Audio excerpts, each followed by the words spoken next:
Shalom Bapak Ibu dan teman-teman sekalian, selamat hari Minggu. Kita kembali bertemu lagi dalam ibadah online CK9 Ministry. Saya Vinsa akan membawakan warta gereja untuk sepekan ke depan. Kami mengingatkan Bapak Ibu dan teman-teman sekalian untuk tetap menjaga kebersihan lingkungan sekitar dimanapun Bapak Ibu dan teman-teman sekalian mengikuti ibadah ini. Mari Bapak Ibu dan teman-teman sekalian, saya mengajak kita untuk berdoa. Pokok doa. 1. Berdoa sepakat untuk menghancurkan kuasa dari roh ketakutan dan kekacauan yang sedang melanda di Indonesia akibat virus COVID-19. 2. Berdoa untuk pemerintah supaya penuh hikmat dan damai sejahtera dalam membuat kebijakan bagi kesejahteraan segenap rakyat Indonesia. 3. Berdoa bagi pemimpin rohani, para pelayan Tuhan, dan jemaat agar tetap kuat dan menjaga hati di masa krisis. 4. Berdoa untuk jiwa-jiwa yang belum mendengar dan menerima kabar baik tentang Tuhan Yesus. Demikianlah warta pekan ini. Selamat beribadah, Tuhan Yesus memberkati. I sing praises to your name, oh Lord, praises to your name,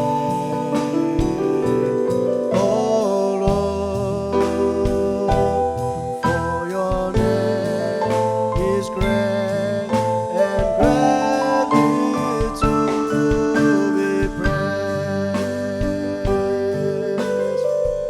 Namamu besar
Terima kasih Tuhan. Bagimulah selalu pujian kami. Bagimulah selalu penyembahan kami ya Tuhan. Sebab Engkaulah Tuhan kami, Engkaulah Raja kami. Engkaulah yang kami sembah ya Tuhan. Engkaulah yang kami tinggikan. Engkaulah yang kami kasihi ya Tuhan.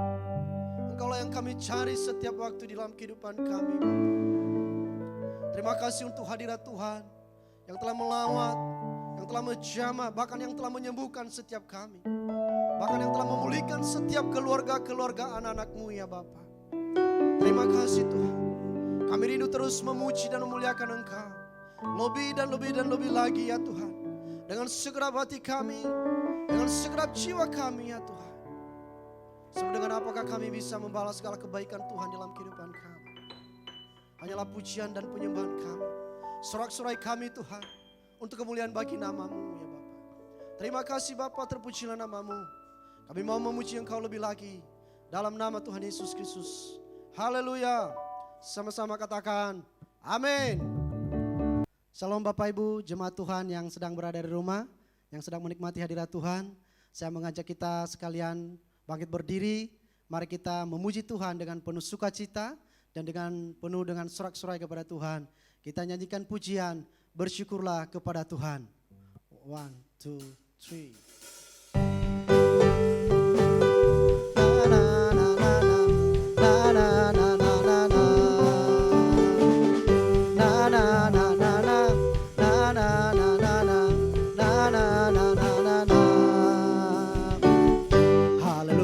Aku memuji-Mu Tuhan, karena kasih-Mu tak berkesudahan.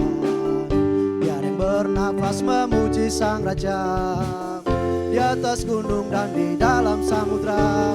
Tanganku ku angkat padamu, mensyukuri rahmat yang Kau beri.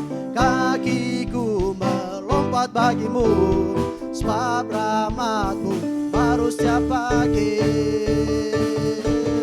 Bersyukurlah kepada Tuhan, sebab Dia baik, sebab Dia baik. Bahwasanya untuk selamanya, kasih setianya, kasih setianya. Na na na na na, na na na na na, na na na na na na. Haleluya, ku memuji-Mu Tuhan, karena kasih-Mu tak berkesudahan. Biar yang bernafas memuji Sang Raja, di atas gunung dan di dalam samudra. Tanganku ku angkat padamu, mensyukuri rahmat yang Kau beri. Kakiku melompat bagimu, sebab rahmat-Mu baru setiap pagi. Bersyukurlah kepada Tuhan, sebab Dia baik, sebab Dia baik. Bahwasanya untuk selamanya, kasih setianya, kasih setianya. Bersyukurlah kepada Tuhan, sebab Dia baik, sebab Dia baik. Bahwasanya untuk selamanya, kasih setianya, kasih setianya. Bersyukurlah kepada Tuhan, sebab Dia baik, sebab Dia baik. Bahwasanya untuk selamanya, kasih setianya, kasih setianya. Na na na na na, na na na na na, na na na na na na, na na na na na, na na na na na, na na na na na na. Haleluya.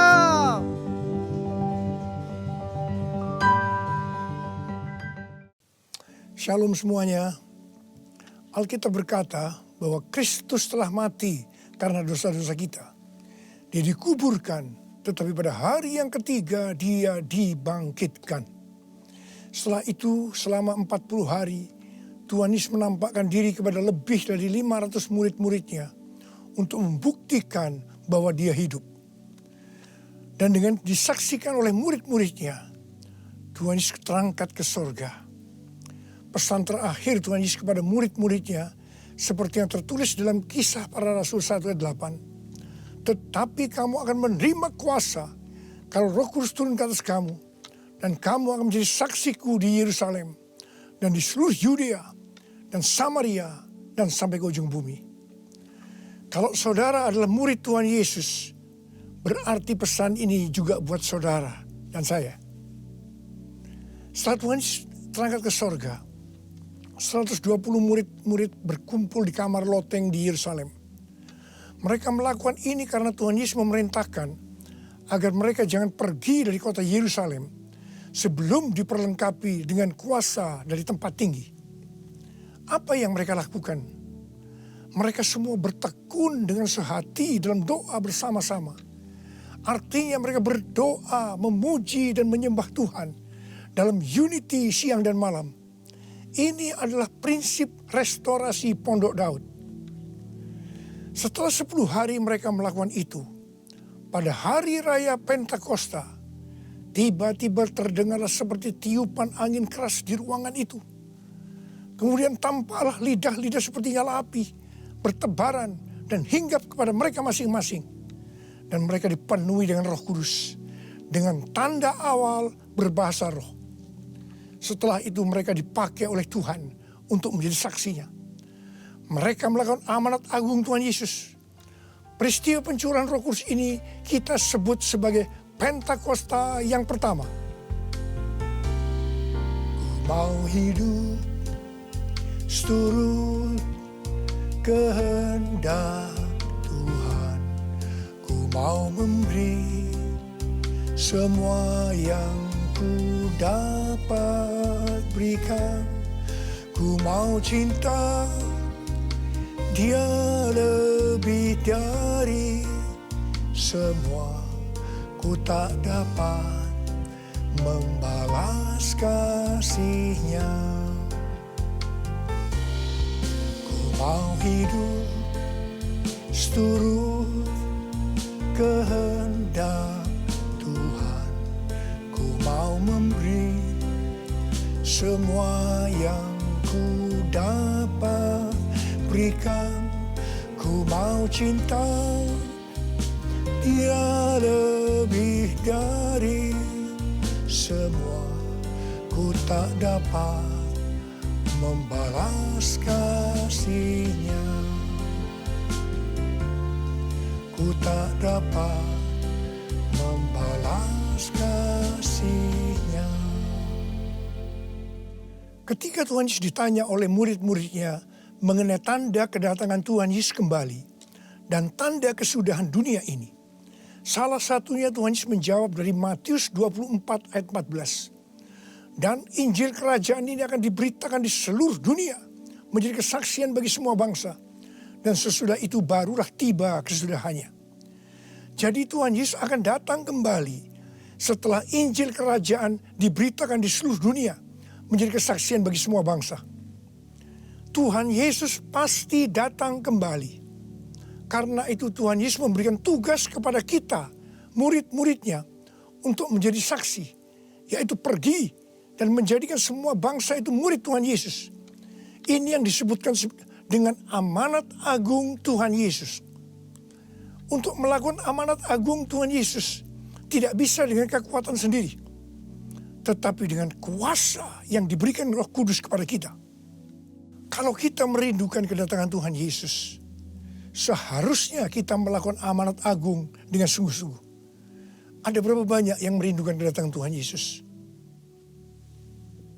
Sebelum Roh Kudus dalam Pentakosta pertama dicurahkan, murid-muridnya semua bertekun dengan sehati dalam doa bersama-sama.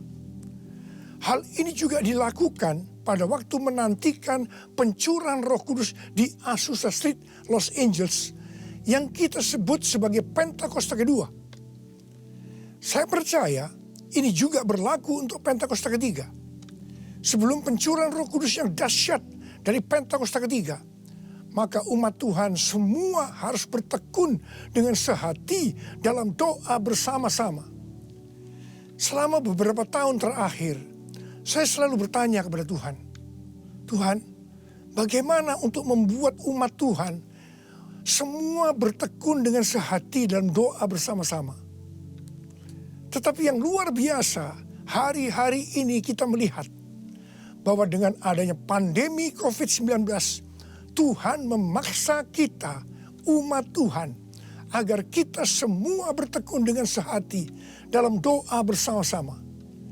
Bagi saya, ini adalah tanda bahwa pencurahan Roh Kudus Pentakosta ketiga akan segera terjadi. Hal ini juga dinubuatkan oleh nabi-nabinya, seperti Cindy Jacob, Chuck Pierce, James Goll. Cindy Jacob bahkan bernubuat untuk gereja kita, bahwa akan makin banyak gereja-gereja yang akan ditanam, dan akan banyak muncul murid-murid Tuhan Yesus. Kemuliaan Tuhan akan turun di gereja-gereja ini. Dan bahkan mereka, yaitu saudara akan diutus sampai ke ujung-ujung bumi. Sedangkan James Goll melihat bahwa orang-orang di Indonesia sedang catching the fire. Pada saat murid-murid Tuhan Yesus dipenuhi Roh Kudus, tanda awalnya adalah mereka berbahasa roh. Saya rindu agar saudara semua dibaptis Roh Kudus dengan tanda awal berbahasa roh, karena banyak manfaatnya. 1 Korintus 14 ayat 2 berkata, siapa yang berkata-kata dengan bahasa roh, tidak berkata-kata kepada manusia, tetapi kepada Allah. Sebab tidak ada seorang pun yang mengerti bahasanya. Oleh roh ia mengucapkan hal-hal yang rahasia. Karena itu pada waktu kita berkata-kata dalam bahasa roh, kita merasakan hadirat Tuhan. Ada sukacita yang akan memenuhi kita. Seperti yang dikatakan dalam Mazmur 16 ayat 11. Di hadapanmu ada sukacita berlimpah-limpah. Di tengah-tengah pandemi ini, kita perlu mengalami sukacita yang berlimpah-limpah untuk melawan ketakutan, kekhawatiran, kepanikan. 1 Korintus 14 ayat 4 berkata, siapa yang berkata-kata dengan bahasa roh, ia membangun dirinya sendiri. Artinya manusia roh kita yang akan dibangun. 1 Korintus 14 ayat 14 dan 15 berkata, jika aku berdoa dengan bahasa roh, maka rohkulah yang berdoa, tetapi akal budiku tidak turut berdoa. Jadi, apakah yang harus kubuat? Aku akan berdoa dengan rohku, tetapi aku akan berdoa juga dengan akal budiku. Aku akan menyanyi dan memuji dengan rohku, tetapi aku akan bernyanyi dan memuji juga dengan akal budiku. Manusia itu terdiri dari roh, jiwa, dan tubuh. Semuanya itu harus bisa memuji Tuhan. Kita memuji Tuhan dengan tubuh kita, dengan cara bertepuk tangan, mengangkat tangan, melompat, menari, dan lain-lain. Dan kita memuji Tuhan dengan akal budi kita, jiwa kita, kalau kita menggunakan bahasa yang kita mengerti. Contoh bahasa Indonesia, bahasa Inggris, Mandarin, dan lain-lain. Dan roh kita akan berdoa, memuji, dan menyembah kalau kita berbahasa roh.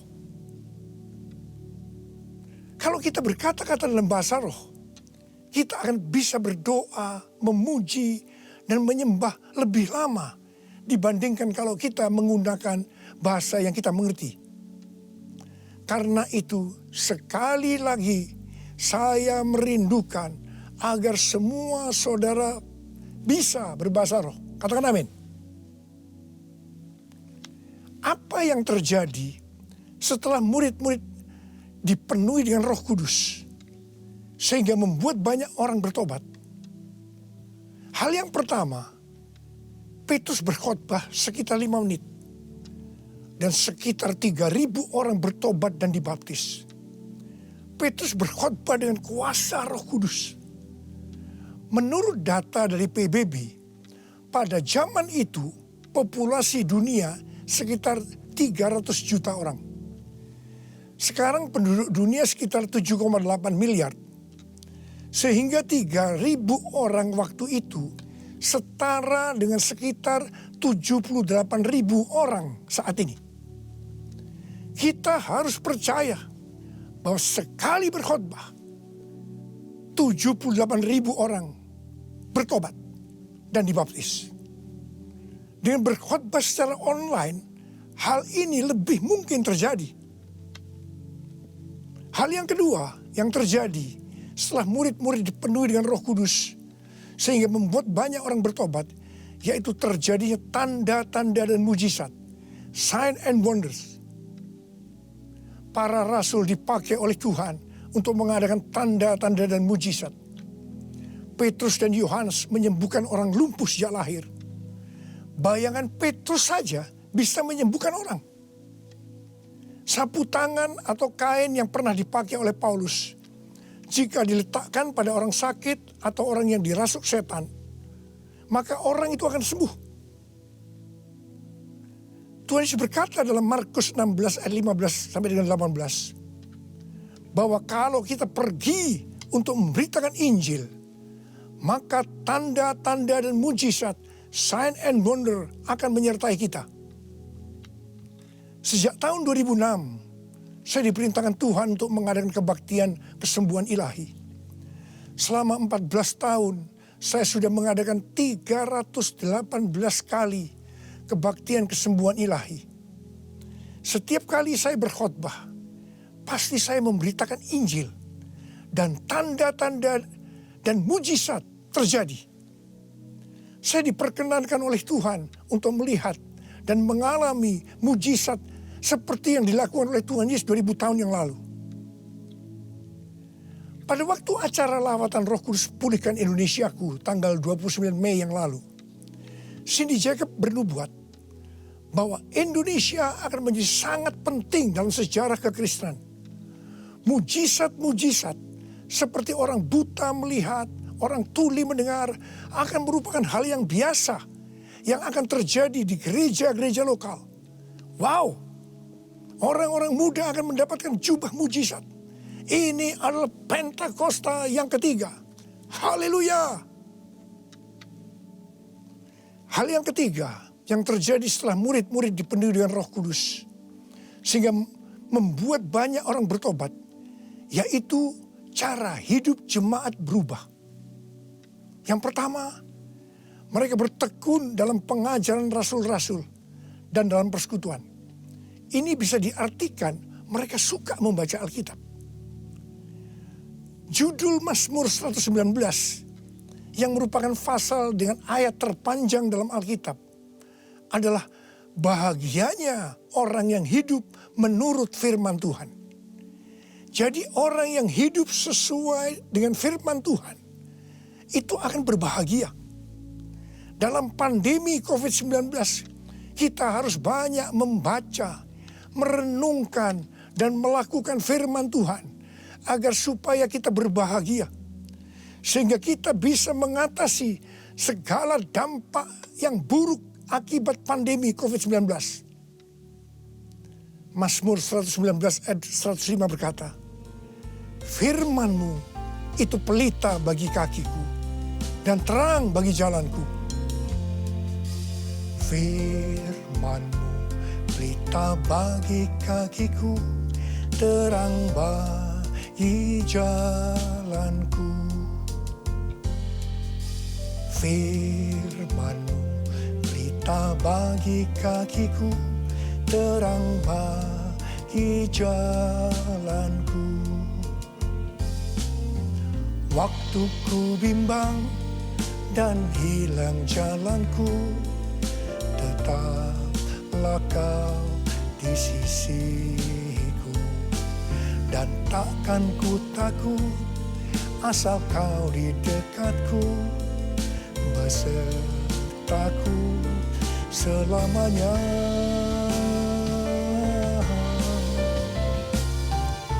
Firman-Mu pelita bagi kakiku, terang bagi jalanku. Terang bagi jalanku, terang bagi jalanku.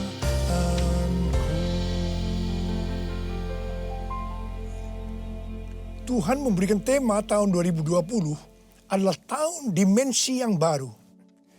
Kita tidak pernah menyangka bahwa tahun dimensi yang baru adalah seperti sekarang ini. Di mana dengan adanya pandemi COVID-19, kita sekarang memasuki new normal. Ayat emas yang Tuhan berikan adalah dari 2 Korintus 3 ayat 18 dan Ulangan 28 ayat 13 dan 14.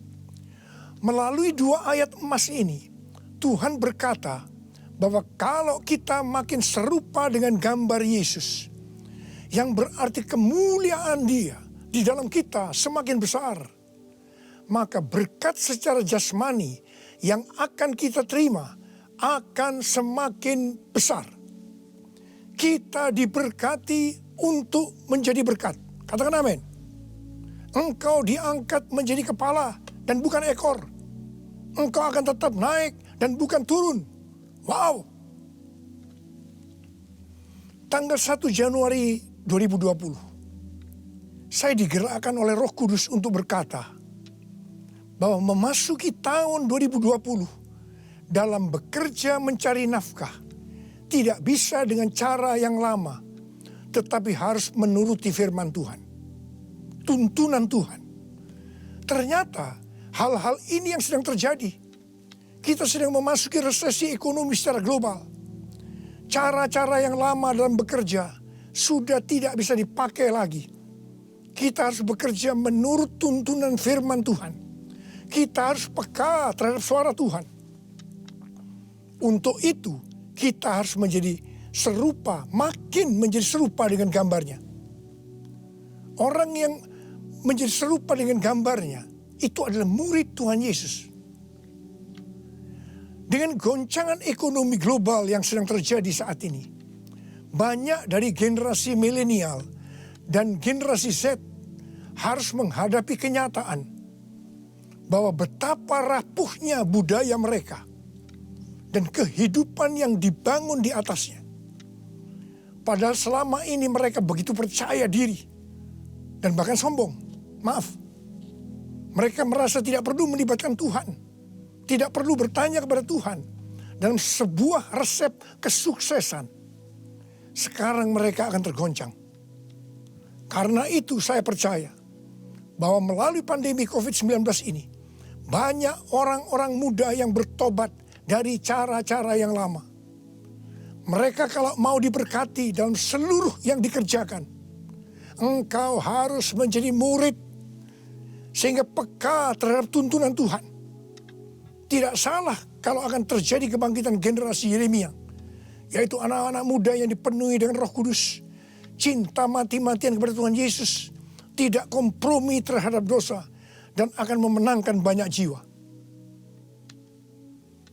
Hal yang kedua, cara hidup jemaat berubah. Mereka selalu berkumpul memecahkan roti dan berdoa. Ini bisa dikatakan bahwa mereka hidup dalam unity dan suka berdoa. Yang ketiga, cara hidup jemaat berubah. Mereka suka memberi. Suka memberi. Sehingga tidak ada yang berkekurangan. Dalam keadaan krisis ekonomi ini, kita diperintahkan oleh Tuhan untuk memberi dan menabur. Kisah Para Rasul 20 ayat 35b berkata, adalah lebih berbahagia memberi daripada menerima. Saudara harus saling memperhatikan mereka-mereka yang ada di kul-kul. Cara hidup jemaat berubah. Mereka selalu bergembira dan dengan tulus hati sambil memuji Allah. Jadi, mereka semua suka membaca Alkitab, suka berdoa, unity, suka memberi, suka memuji Allah dengan gembira dan tulus hati. Dan dikatakan mereka disukai semua orang. Dan tiap-tiap hari jumlah orang yang diselamatkan bertambah. Haleluya! Haleluya! Haleluya! Haleluya!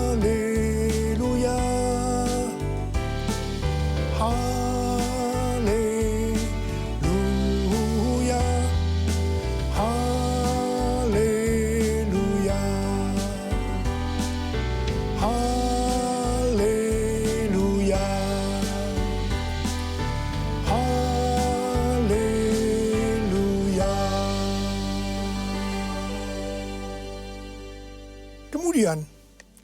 apa yang terjadi setelah itu?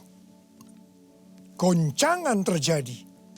Aniaya yang hebat terjadi kepada orang-orang percaya di Yerusalem. Selain rasul-rasul, mereka semua harus lari ke seluruh daerah Yudea dan Samaria. Dan pada akhirnya ke ujung bumi.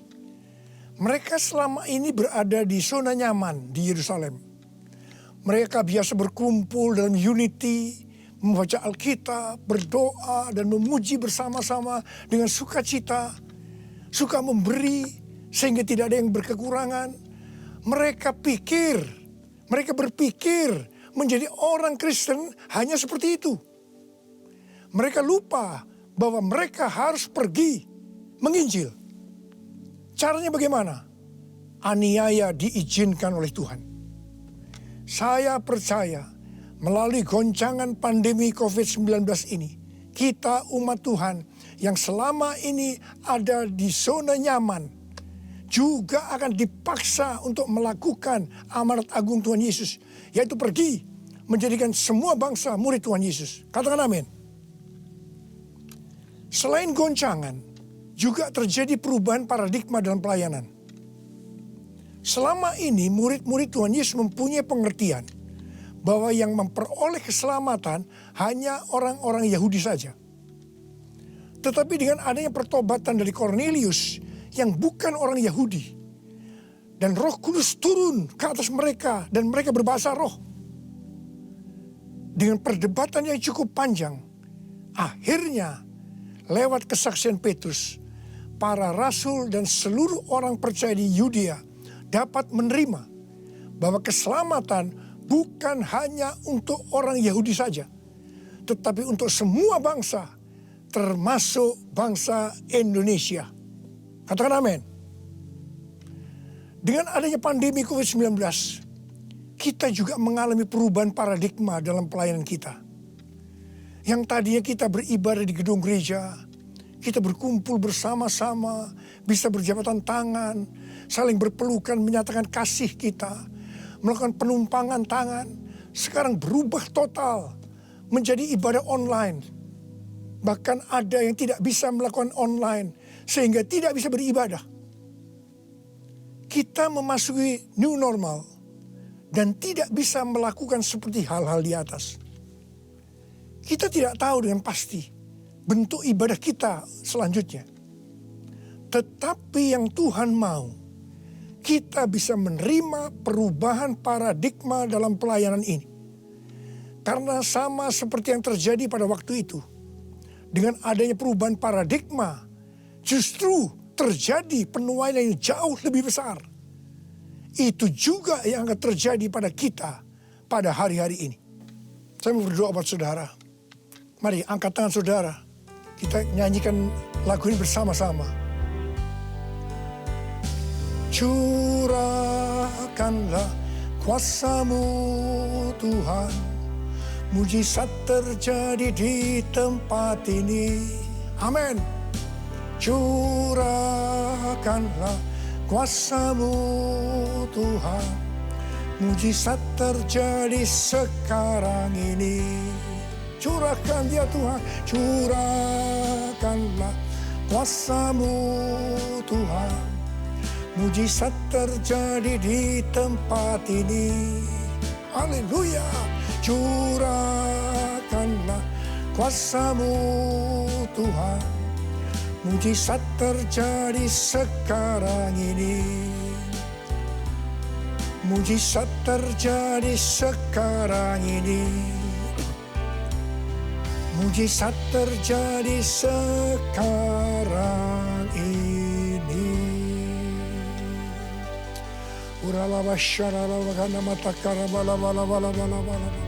Mari kita berbahasa roh. Kita berbahasa roh saat.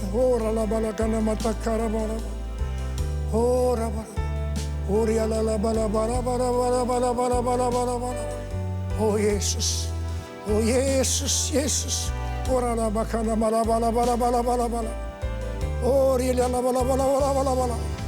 Mujizat terjadi di tempat ini sekarang ini. Jamah anak-anak-Mu ya Tuhan. Mereka yang sakit disembuhkan oleh Tuhan. Yang terdampak oleh krisis ekonomi dipulihkan oleh Tuhan.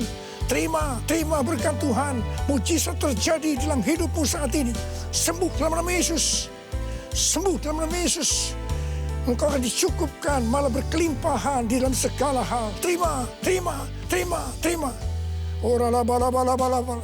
Tuhan, curahkan kuasa-Mu.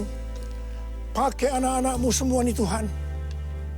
Menjadi saksi-Mu. Melakukan amanat agung Tuhan Yesus.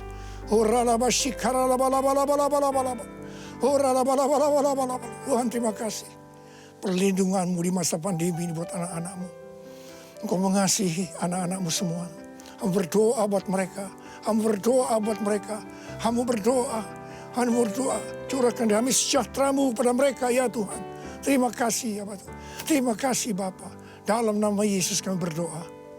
Bersama-sama katakan amin. Mari saudara, kita akan masuk dalam perjamuan kudus. Kita akan mengingat ayat ini. Sebab setiap kali kamu makan roti ini dan minum cawan ini, kamu memberitakan kematian Tuhan sampai Ia datang. Perjamuan kudus adalah perjamuan Tuhan Yesus sendiri. Setiap kali kita masuk dalam perjamuan kudus, Tuhan Yesus selalu berkata, biarlah ini menjadi peringatan akan daku. Karena itu mari, arahkan hati saudara kepada kebaikan Tuhan. Kita akan mengingat kebaikan Tuhan. Mari tundukkan kepala. Tuhan, siapakah kami ini sebelum kami mengenal Engkau? Kami semua orang berdosa. Upah dosa adalah maut, mati. Tapi Engkau yang tidak berdosa telah dijadikan dosa oleh karena kami. Engkau harus turun dari surga mulia, mati kami dengan penderitaan yang luar biasa. Sungguh betapa baiknya Engkau ya Tuhan. Engkau jadikan kami sebagai anak-anak-Mu. Engkau tuntun, Engkau bela, Engkau lindungi. Engkau tegur kalau kami salah. Engkau sembuhkan kami. Tuhan, itu Engkau ya Abah. Itu Engkau. Saudara, Tuhan akan memberkati saudara melalui perjamuan kudus. Tapi Tuhan mau kita makan dan minum dengan cara yang benar. Oleh karena itu sekarang masing-masing berdoa. Introspeksi. Lihat keadaan dirimu masing-masing. Jangan menyimpan dosa. Kalau saat ini Tuhan ingatkan ada dosa yang harus diselesaikan, langsung minta ampun. Katakan ampuni saya Tuhan. Ampuni saya Tuhan. Tuhan ampuni anak-anak-Mu Tuhan. Ampuni anak-anak-Mu ya Tuhan. Layakkan kami untuk masuk dalam perjamuan kudus hari ini. Betapa baiknya Engkau ya Tuhan di tengah-tengah pandemi ini. Engkau terus menyertai kami anak-anak-Mu. Terima kasih Bapa. Kami akan masuk dalam perjamuan kudus dengan hati yang penuh ucapan syukur. Dalam nama Yesus. Amin. Sekarang mari angkat roti di tangan kanan saudara tinggi-tinggi. Sebab apa yang telah kuteruskan kepadamu telah aku terima dari Tuhan. Yaitu bahwa Tuhan Yesus pada malam waktu Ia diserahkan mengambil roti. Dan sesudah itu Ia mengucap syukur atasnya. Dia memecah-mecahkannya dan berkata, inilah tubuhku yang diserahkan bagi kamu. Perbuatlah ini menjadi peringatan akan aku. Saudara yang kasih Tuhan, bukankah roti yang kita pecah-pecahkan ini adalah persekutuan kita dengan tubuh Kristus? Mari kita makan dalam nama Yesus.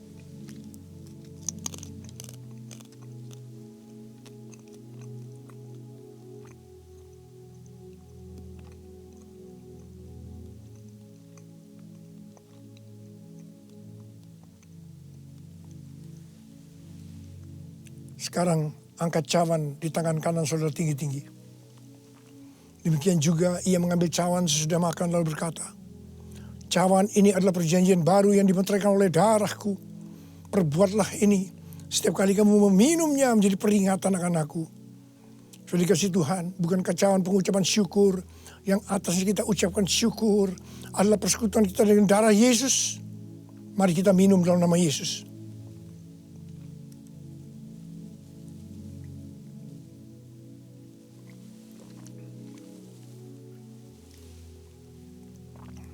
Mari, angkat tangan saudara. Ucapan syukur. Dengan suara, jangan diam. Tuhan, kami terima kasih ya Tuhan. Kami bersyukur ya Tuhan, terima kasih. Terima kasih ya Tuhan. Kami bersyukur buat kebaikan Tuhan. Kami bersyukur buat kebaikan Tuhan. Oh, terima kasih. Terima kasih Yesusku. Terima kasih Yesusku. Puji syukur hanya bagi Tuhanku. Terima kasih Yesusku. Terima kasih Yesusku. Puji syukur hanya bagi Tuhanku. Puji syukur hanya bagi Tuhanku. Puji syukur hanya bagi Tuhanku.